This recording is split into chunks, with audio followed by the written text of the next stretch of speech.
नमस्कार। प्रदेश का सबसे भरोसेमंद news channel India news Uttar Pradesh Uttarakhand देख रहे हैं आप। मैं हूं आपके साथ पराग गुप्ता। बड़ी बहस में आज चर्चा होगी पश्चिमी यूपी को लेकर। देश में होने वाले लोकसभा चुनाव के पहले चरण की तारीख अब ज्यादा दूर नहीं, इसलिए सभी राजनीतिक दल अपना अपना दमखम दिखाने में जुट गए हैं। दरअसल पश्चिमी यूपी की कुछ सीटों पर पहले चरण में चुनाव होने हैं और उन सीटों में मुजफ्फरनगर सीट महत्वपूर्ण है। मुजफ्फरनगर से बीजेपी ने संजीव बालियान पर एक बार फिर से भरोसा जताते हुए उन्हें टिकट दिया है, जिनके समर्थन में गृह मंत्री अमित शाह खुद चुनावी दंगल में कूद पड़े और मुजफ्फरनगर में शाह ने जनसभा की। इस दौरान अमित शाह के साथ जाट बिरादरी में असर रखने वाले आरएलडी अध्यक्ष जयंत चौधरी भी मौजूद रहे। आप जानते हैं कि आरएलडी इस बार बीजेपी के साथ खड़ी है, जबकि समाजवादी पार्टी उस कांग्रेस के साथ गठबंधन कर मैदान में ताल ठोक रही है, जो पिछले 3 दशक से भी ज्यादा समय से प्रदेश में अपनी खोई जमीन तलाश रही है। मुजफ्फरनगर में अब अमित शाह पहुंचे तो उन्होंने चुनावी मंच से सरकार की उपलब्धियों को तो गिनाया और विपक्ष पर कड़ा प्रहार भी किया।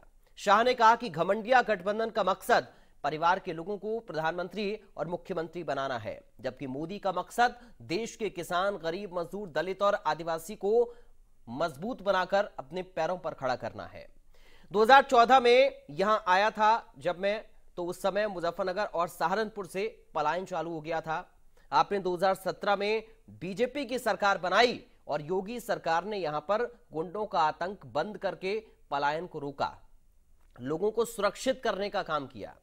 उधर जयंत चौधरी ने कहा कि आज किसानों की धरती पर जो कसर थी वो अब बीजेपी आरएलडी के एक साथ आने पर खत्म हो गई है।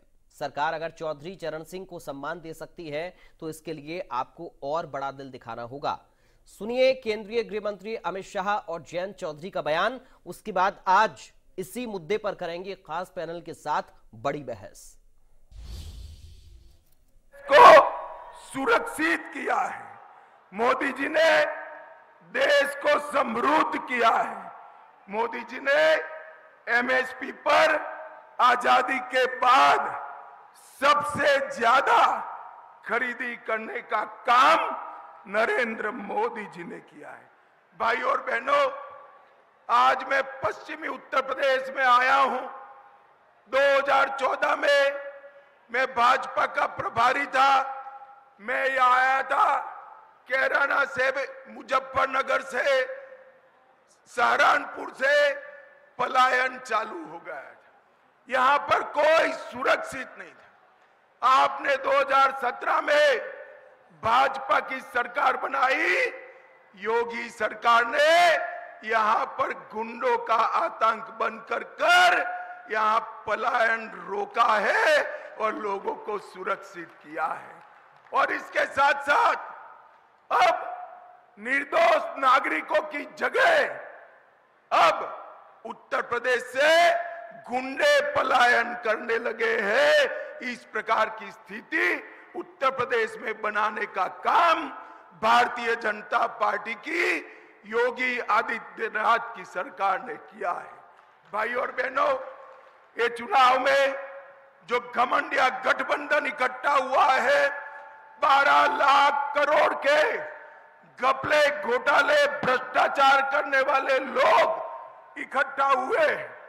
मैं आपको बताना चाहता हूं, मोदी जी चौधरी चरण सिंह जी के गौरव समारोह में आए, उस दिन उन्होंने भ्रष्टाचारी बचाओ रैली बनाई और वो रैली में भ्रष्टाचारियों को संरक्षण देने की बात करी कि वो सरकार जो चौधरी चरण सिंह जी को सम्मान दे सकती है। इससे पहले भी सरकारें थी, इससे पहले भी लोग प्रधानमंत्री रहे, चौधरी साहब को लोग मानते भी होंगे, लेकिन उनके लिए इतना बड़ा फैसला अब तक कोई सरकार ले नहीं पाई। नरेंद्र मोदी जी के प्रधानमंत्री पद को संभालते हुए ये एक ऐतिहासिक फैसला भारत सरकार ने लिया है और ये साफ साफ दिखाता है कि भारत सरकार की प्राथमिकता किसान और कमेरों के लिए है और हमारी जवाबदेही भी आपके लिए है। तो इसलिए बड़ा दिल दिखाना, मैं लोकदल के कार्यकर्ताओं से आखिर में एक दोबारा अपील करता हूं। हमने और आपने तो बहुत संघर्ष किया, लेकिन आपको और बड़ा दिल दिखाना होगा।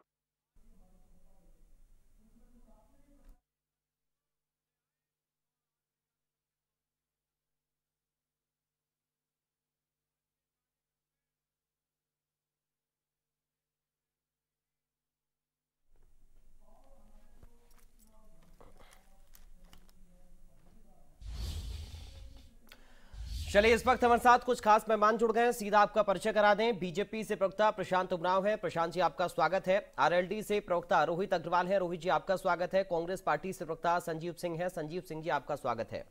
संजीव जी, शुरुआत आप ही के साथ कर रहा हूं। अमित शाह और जयंत चौधरी ने आज हुंकार भरी, मुजफ्फरनगर पहुंचे और वहां पर कई सारी बातें अमित शाह की तरफ से कही गई हैं। आप जिन लोगों के साथ गठबंधन है उनकी तत्कालीन सरकार पर वो निशाना साध रहे थे। कहा कि गुंडे माफियाओं का राज था, लोग पलायन करते थे, लेकिन आज यहां पर स्थिति बेहतर है। क्या प्लानिंग है आप लोगों की अब जाटलैंड को साधने के लिए? संजीव जी, मुझे लगता है कि सबसे पहले तो माननीय गृह मंत्री जी जिन शब्दों का प्रयोग कर रहे थे कि कह रहे थे घमंडिया गठबंधन, तो मैं इस पे कहना चाहता हूं कि जो पाखंडियों का ये गठबंधन हुआ है कि जिन्होंने भगवान राम की भी मर्यादा को खंडित करने का काम किया, जिनके नाम पे चंदे से लेकर के जमीन तक को खाने का काम किया, तो ये पाखंडिया गठबंधन के लोग जो किसानों की आय दुगनी करने की बात करते थे, उसी हरित प्रदेश में, पश्चिमी उत्तर प्रदेश में आज गन्ना किसानों का बकाया कितना, जिसको जयंत चौधरी जी लिखते कि खुद किसानों के साथ खड़े हुआ करते थे।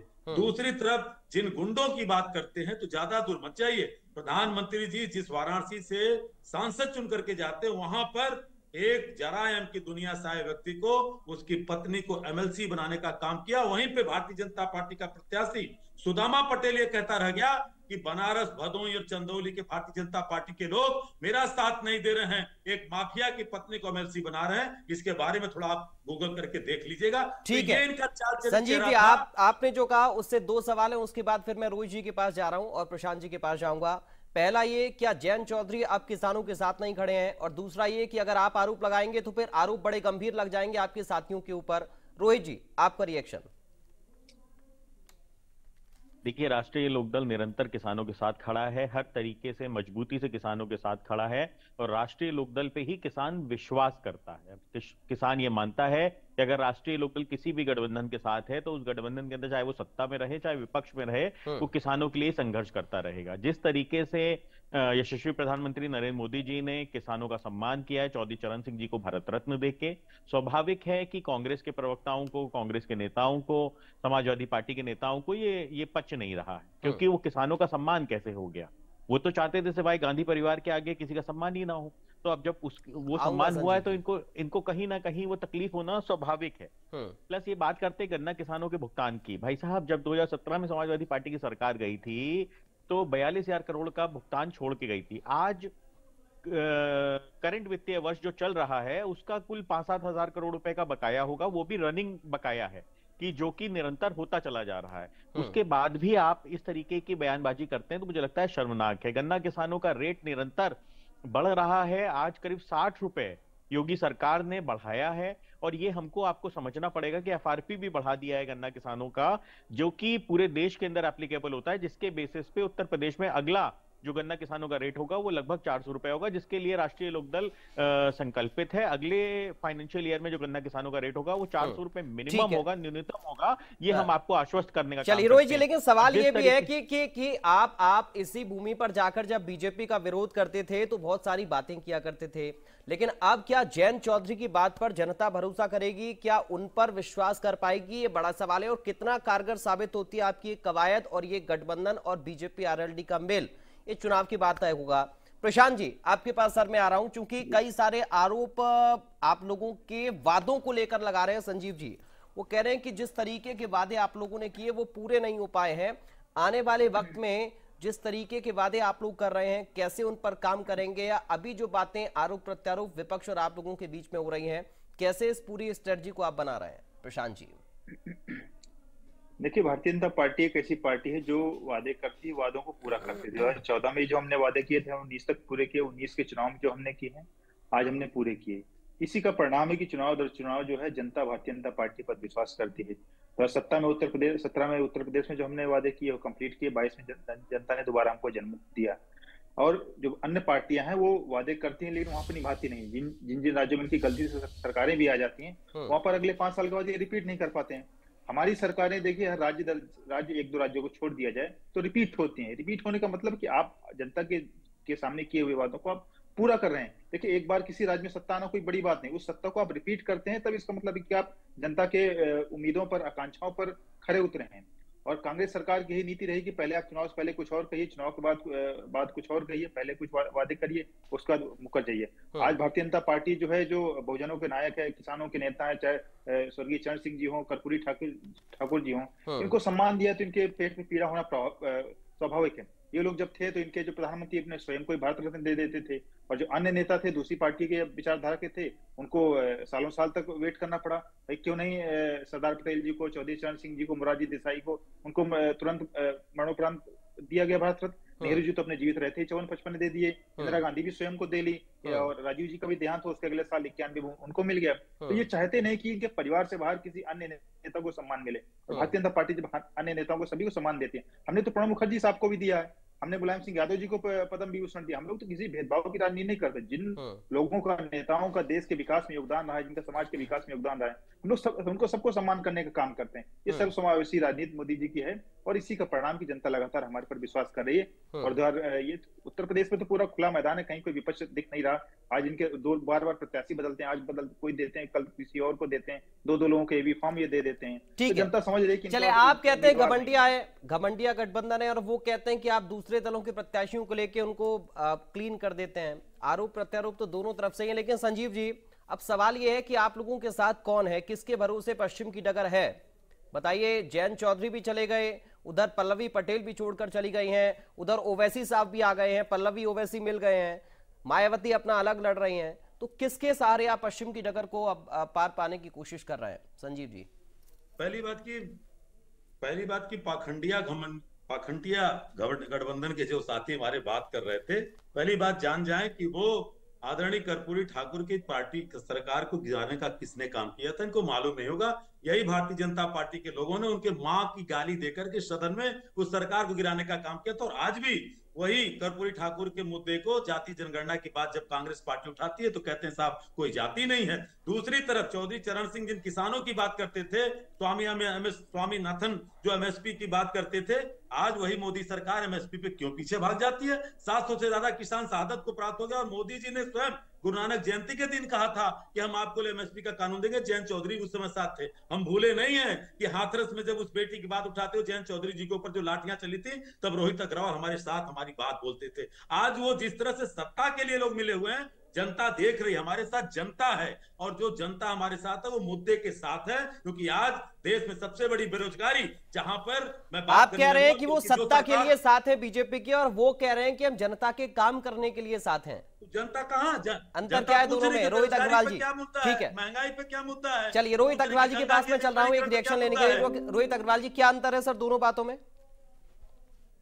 देखिए, कांग्रेस और समाजवादी पार्टी सिर्फ और सिर्फ अपने परिवार को, अपनी पार्टी को बचाने के लिए संघर्ष कर रही है, सबको पता है, इसमें किसी से छुपा हुआ नहीं है। जिस तरीके से आप सर फटअव्वल देख रहे हैं समाजवादी पार्टी में कि कभी कोई कैंडिडेट घोषित करते हैं, उसके बाद साहब उसको बदल देते हैं, कैंडिडेट को ही नहीं पता कि साहब दूसरा कैंडिडेट पर्चा भर रहा है, दूसरा कैंडिडेट जो पर्चा भर रहा है उसको नहीं पता कि साहब हमको पर्चा भरना है कि नहीं भरना है। चाचा को कहते हैं बदायूं से लड़ लो, चाचा कहते हैं साहब हम नहीं लड़ेंगे, हमारे लड़के को लड़ा। तो ये क्या है, क्या हो क्या रहा है? मतलब मजाक बना रखा है आपने। हेलीकॉप्टर से आप सिंबल भेज रहे हो, आपको यही नहीं पता आखिरी दिन था कि हमको सिंबल भेजना है कि नहीं भेजना है। अरे आप क्या मजाक बना दिया अपने राजनीति को। आप विपक्ष में रह के भी आप 5 साल तैयारी नहीं कर पाए, आप जनता के बीच में जाने के लिए तैयार नहीं हो, और उसके बाद आप हमको कह रहे हो साहब हम साथ आपका छोड़ के चले गए। आपको समझना तो पड़ेगा ना कि आप गाना गाते तो गाना बदल दिया। संजीव जी यही कारण है क्या जो रोहित जी बता रहे हैं? यही कारण है क्या कि आप लोग सक्रिय समय पर होते नहीं है, और उसके बाद फिर कहते हैं कि देखिए ये अपने सत्ता की लोलुपता में छोड़कर जा रहे हैं? क्योंकि ओपी राजभर भी आप लोगों को छोड़कर गए, पल्लवी भी अब चली गई हैं, तो एक एक जयंत चौधरी भी चले गए हैं, एक एक करके ये चीजें बिगड़ क्यों रही हैं? किस तरह से ये लोग सत्ता की लोलुपता में, बहुत अच्छा सवाल किया, सत्ता की लोलुपता में किस तरह से जयंत चौधरी जी पलट गए। जीता जागता उदाहरण है कि जो चौधरी चरण सिंह जिनके दादा भारतीय जनता पार्टी को चिमटे से भी नहीं पकड़ना चाहते थे, वो संघ के वो जाकर के गिरेबान में गिर गए। ओपी राजभर की बात कर रहे हैं, ओपी राजभर। सर राजनीति में सब कुछ संभव होता है, राजनीति में आप किसी बात से इनकार नहीं कर सकते हैं। भारतीय जनता पार्टी, अरे बहुत सारे सर ऐसे उदाहरण हैं, बहुत सारे ऐसे उदाहरण हैं, बहुत सारे ऐसे उदाहरण हैं, आपकी तरफ भी मिलेंगे, उनकी तरफ भी मिलेंगे। अरे आप सुनने का प्रयास करिए, एक बार आप पूछते सवाल तो सुना करिए। आप भटक जाते हैं ना फिर मुद्दे। मैंने पूछा पश्चिमी यूपी को लेकर, आप फिर कहीं और चले जाएंगे। आप ओपी राजभर का नाम पूछेंगे, उसके बाद आप चले जाएंगे, जवाब देने लगूंगा मैं जयंत चौधरी पे पलट जाएंगे। महाराज सुनने का भी प्रयास रखिए। आपको बोलने के लिए बुलाया सर, मैं क्यों? तो आप भी सुनने का प्रयास रखिए ना। सुन तो रहा हूं, लेकिन मुद्दे पर ही रहिए ना। अरे आप दो एंकर बैठा रखा है एनडीए के, तो सुनने का प्रयास रखिए ना इंडिया गठबंधन को। अरे सर यही आप लोगों की दिक्कत है, पता है, आप लोग जवाब नहीं देना जानते हैं, सिर्फ आरोप लगाना जानते हैं। चैनल कहते हैं तो आप सुनने को, संजीव सुनने जी, के लिए नहीं आप देखिए मैं आपको चमचा मीडिया की आदत है भाई साहब, दरअसल यही है। चमचा मीडिया पे भेजा एक मिनट सर, रुकिए थोड़ा सा रुकिए। अरे नहीं ऐसे नहीं होगा प्लीज, ना सर ऐसे नहीं होगा प्लीज, रुकिए थोड़ा सा, रुकिए थोड़ा सा। संजीव जी दिक्कत आप लोगों की यही है कि आप शालीनता पूर्वक जवाब देना नहीं जानते हैं, सिर्फ आरोप लगाना जानते हैं, और इसीलिए ऐसी स्थिति आप लोगों की हो गई है। प्रशांत जी के पास मैं जा रहा हूं अब, क्योंकि मैं मुद्दे पर बात करना जानता हूं, भटकना नहीं जानता हूं। प्रशांत जी बात करिए। ठीक है प्रशांत जी एक एक करके आप जो लोगों को लेकर आ रहे हैं ना, ये देखिए उन्होंने खुद बताया कि कैसे ये आप लोगों को ठगबंधन है, गठबंधन है, इस तरीके के जो आरोप प्रत्यारोप हैं ये बार बार आखिर क्यों लग रहे हैं आप लोगों के ऊपर? देखिए अब कमी तो इंडिया अलायंस के पास ही है कि इनके पास कोई दल क्यों टिक नहीं पा रहा है। जैसे समाजवादी पार्टी के साथ जो दल थे वो छोड़ करके चले गए, लगातार इनके नेता छोड़ करके चले जा रहे हैं। आज अखिलेश जी 5 साल में अपने कैंडिडेट नहीं तैयार कर पाए, कभी किसी को कैंडिडेट बनाते, कल किसी और को कैंडिडेट बनाते। आज खजुराहो में भी उन्होंने कैंडिडेट चेंज कर दिया, बताई हुए चाचा जी वोट दिए, टिकट दिया, उन्होंने कहा नहीं मैं बेटे को लड़ाऊंगा। धर्मेंद्र जी की सीट बदल दी। कांग्रेस पार्टी ने भी राजस्थान में जिन लोगों को दिए, 4 लोग ऐसे थे जो अपना फोन स्विच ऑफ करके गायब हो गए, जिनको टिकट देते हैं वो गायब हो जाता है, चुनाव नहीं लड़ना चाहता है। तो ये स्थिति क्यों आ रही है? और हमारे ऊपर आरोप लगाने से पहले आपको स्वयं इंट्रोस्पेक्शन करना चाहिए कि आपके साथ कोई क्यों नहीं रहना चाहता। आपका जो डूबती हुई जो नाव है कांग्रेस पार्टी की, कोई क्यों नहीं सवार हो पाता। आज भी ये लोग अमेठी रायबरेली में भी अपना कैंडिडेट नहीं दे। लेकिन प्रशांत जी ये तो बार बार सवाल उठ रहा है ना कि आप बार बार क्यों नेताओं को तोड़कर अपनी पार्टी में लाकर प्रत्याशी बना दे रहे हैं, ये सवाल बार बार उठ रहा है आप लोगों के ऊपर। सुनिए आऊंगा सर, संजीव जी एक बार जवाब ले लूं प्रशांत जी से, फिर मैं आपके पास आ रहा हूँ। प्रशांत जी बोलिए। हम किसी को तोड़ने का नहीं प्रयास करें कि भारतीय जनता पार्टी बड़ी पार्टी है। कोई अगर नरेंद्र मोदी जी की और भारतीय जनता पार्टी की विचारधारा से प्रभावित होकर के हमारे साथ आना चाहता है, देश के विकास में योगदान करना चाहता है, तो उनका स्वागत है। ऐसा नहीं कि जो भी हमारी पार्टी ज्वाइन कर रहे हैं सभी को टिकट ही मिल जाएगा। जो वहां पे विनिंग कैंडिडेट है कहीं पर, अगर सर्वे के आधार पर पार्टी को लगता है, संसदीय बोर्ड को लगता है कि जीत सकता है, उनको ही टिकट दिया जाए। बाकी अगर अन्य लोग कार्यकर्ता ऐसे से आना चाहते हैं तो उनका भी स्वागत है। चलिए संजीव जी अपनी बात रखना चाह रहे हैं, फिर रोज जी आपके पास आ रहा हूँ, बोलिए सर। मैं फिर कह रहा हूं कि आज भारतीय जनता पार्टी के निर्वतमान सांसद बिहार से थे, अजय निषाद जी भारतीय जनता पार्टी छोड़ करके कल ही भी कांग्रेस को ज्वाइन किया। इनके सांसद खुद ही चिट्ठियां लिख करके, चाहे वो जयंत सिन्हा जी कह रहे हैं कि साहब हम शोध करने जाएंगे, चाहे वो पवन सिंह ने टिकट वापस कर दिया, चाहे गौतम गंभीर ने टिकट वापस कर दिया। वहीं पे गुजरात से जहां से नरेंद्र मोदी अमित शाह जी आते हैं वहां पे बनासकांठा और वहां पे पता चलता है बड़ोदरा में उनके सांसदों ने टिकट वापस कर दिया। तो क्या बात करेंगे? दरअसल आज आपके पहलवान जी चले गए, विजेंद्र जी, अब वो भी चले गए, फिर उनको लेकर बोलिए वो क्यों चले गए? जिस अखाड़े के पहलवान थे वहीं चले गए, अच्छा हुआ चले गए। सर ये आना जाना चुनावी मौसम में लगा रहता है, तो इसीलिए मैं कह रहा हूँ कि जो ये एक तरफ नहीं है, ये दोनों तरफ है सर। अंदर से जो संघी मानसिकता के लोग हैं वो इंडिया गठबंधन के साथ जब तक आप लोगों के साथ थे तब तक बेहतर होते हैं नेता, और उसके बाद जब चले जाते हैं तो बुरे बन जाते हैं। अब से भी जो इंडिया गठबंधन में जो संघी मानसिकता के लोग हैं वो चले जाएं, क्योंकि उनको जरूरत नहीं है। वो लोकतंत्र तो संविधान के लिए खतरे थे और हैं। तो अब तक आप जिन लोगों को अपने साथ लेकर चल रहे थे वो भी संघीय मानसिकता के हैं, नीतीश कुमार भी संघीय मानसिकता के थे, तो उन्होंने ही तो पूरा सब लोगों को एक करने का काम किया। उनसे आपने सवाल पूछा क्यों चले गए? जिनको प्यार होगा, अरे नीतीश कुमार को लेकर सवाल पूछा आपने, क्यों चले गए? वो के साथ होंगे। मैं तो कह रहा हूँ कि जिनको इस देश के संविधान लोकतंत्र से प्यार होगा वो साथ में होंगे। जिनको संघीय संविधान से प्रेम होगा वो भारतीय जनता पार्टी में जाके शरणागत होंगे। चलिए ठीक है, मैं चाहूंगा रोहित अग्रवाल जी एक रिएक्शन दें आपकी इन बातों का। देखिए एक स्थिति बिल्कुल साफ हो चुकी है कि कांग्रेस में अब कुछ बचा नहीं है ना, उसके बावजूद ये कोशिश कर रहे हैं कि युवराज को प्रधानमंत्री बना दें। अब ये प्रधानमंत्री तो बनने से रहे युवराज, तो ऐसी स्थिति में कांग्रेस के नेता निरंतर बौखलाहट में अपनी इस तरीके की बातें करते हैं। आप देखिए निरंतर कांग्रेस छोटी होती चली आ रही है। आज विजेंद्र सिंह जो इनके ब्रांड एम्बेसडर थे एक तरीके से डरो मत गैंग के, वो भी डर के चले गए इनके हिसाब से। तो जब अगर इनके डरो मत गैंग भी इनका डर रहा है तो फिर अब इनके पास बचा क्या है? जो इनके साथ रहे वो अच्छा, जो इनके साथ ना रहे उसको गालियां देना शुरू कर देते हैं। अरे भाई ये कैसा चरित्र है तुम्हारा भाई, हमें तो समझ में ही नहीं आता है। तो भाई ये आपको ही मुबारक, अब आप ताला और चाबी लेके कांग्रेस के दफ्तर में खुद ही बांध देना। देश चरित्र देख रहा है। बोलिए संजीव जी, बहुत छोटा रिएक्शन रखिएगा, फिर प्रशांत जी के पास बहुत अच्छा लगा रोहित भाई को देख करके। 6 महीने पहले इनका चरित्र तो इसी आपके चैनल पे लोगों ने देखा था और आज इनका चरित्र देख रहा है। मैं फिर कह रहा हूँ कि जो संघी मानसिकता अंदर से दबी हुई थी अब सामने आ गई। और दूसरी तरफ सत्ता की लोलुपता में कौन लोग हैं कि लाठियां खा करके भी, जिस बेटी की लाठियां खा रहे थे, आज उसी सत्ता की दलाली जो लोग कर रहे हैं। मुझे लगता है कि चौधरी साहब के वो सगे नहीं हैं और वो पश्चिमी उत्तर प्रदेश इनको अच्छी तरह जवाब देगा। उत्तर प्रदेश का युवा जवाब देगा, किसान जवाब देगा और बृजभूषण शरण सिंह के द्वारा ऐसे तमाम जो है नारियों को सताने वाले जो अपराधी भारतीय जनता पार्टी में है, इस देश की महिलाएं। प्रशांत जी बताइए, जवाब के लिए तैयार हैं? किस तरह के अनर्गल आरोप कांग्रेस पार्टी लगाती रहती है। इनके नेता भ्रष्टाचार में लिप्त हैं, पूरा गांधी परिवार भ्रष्टाचार के मामले में ये लोग बेल पे हैं। जैसा निराल घोटाले में ये लोग 5,000 के मामले में तमाचा लगने पर भी ये लोग बाहर आ रहा है। अरे भाई, आपको क्या पैसा नहीं मिला है कि इलेक्टोरल बॉन्ड से आप लोग जो है सुप्रीम कोर्ट ने क्यों संवैधानिक कह दिया?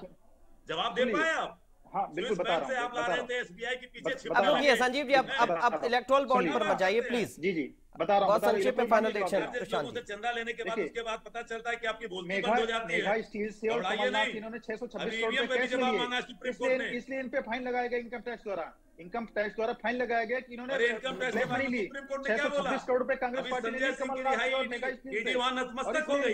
अब जिस तरह झूठ फैलाने देख रही है, फ्रीज कर दिया। चलिए, बहुत शुक्रिया सर, बहुत शुक्रिया आप सभी खास मेहमानों का। चर्चा का समय इतना ही मेरे पास। प्रशांत जी आपका शुक्रिया, रोहित जी आपका शुक्रिया, संजीव सिंह जी आपका बहुत शुक्रिया चर्चा का हिस्सा बनने के लिए। तो मुजफ्फरनगर पहुंचे अमित शाह, उनके साथ जयंत चौधरी उसी मंच पर मौजूद रहे। गरीबों की, महिलाओं की, किसानों की बात दोनों नेताओं ने की है। पश्चिमी उत्तर प्रदेश को साधने की कवायद बीजेपी और आरएलडी मिलकर कर रहे हैं और आरएलडी की तरफ से जयंत चौधरी ने वहां पर यह बता दिया, जनता को यह संदेश दे दिया और यह कह दिया कि अगर ये सरकार चौधरी चरण सिंह को सम्मानित कर सकती है तो फिर आप लोगों को और बड़ा दिल दिखाना होगा। लेकिन विपक्ष के जो गठबंधन है, विपक्ष के गठबंधन में इसलिए बोल रहा हूं क्योंकि INDIA गठबंधन, उधर अब PDM भी बन गया है। क्योंकि PDA की बात कर रहे थे अखिलेश यादव, पल्लवी पटेल को वो समझ नहीं आया, उनको कंफ्यूजन की स्थिति लगी, तो वो ओवैसी के साथ मिलकर PDM उन्होंने क्लियर तौर पर बता दिया है कि आखिर PDM का मतलब क्या है। तो विपक्षी जो खेमे हैं उनकी स्ट्रेटजी क्या होती है पश्चिमी यूपी को लेकर, चूंकि आज हम चर्चा कर रहे हैं किस तरीके की स्ट्रेटजी होती है और कैसे जनता के बीच में जाकर अपनी बातों को पेश करते हैं, ये देखना बेहद अहम होगा। और पश्चिम की जनता किसका समर्थन करती है, किस पर भरोसा करती है, ये देखना बेहद महत्वपूर्ण होगा। फिलहाल आज बड़ी बहस में मेरे साथ इतना ही। बाकी खबरों के लिए आप बने रहिए। नमस्कार।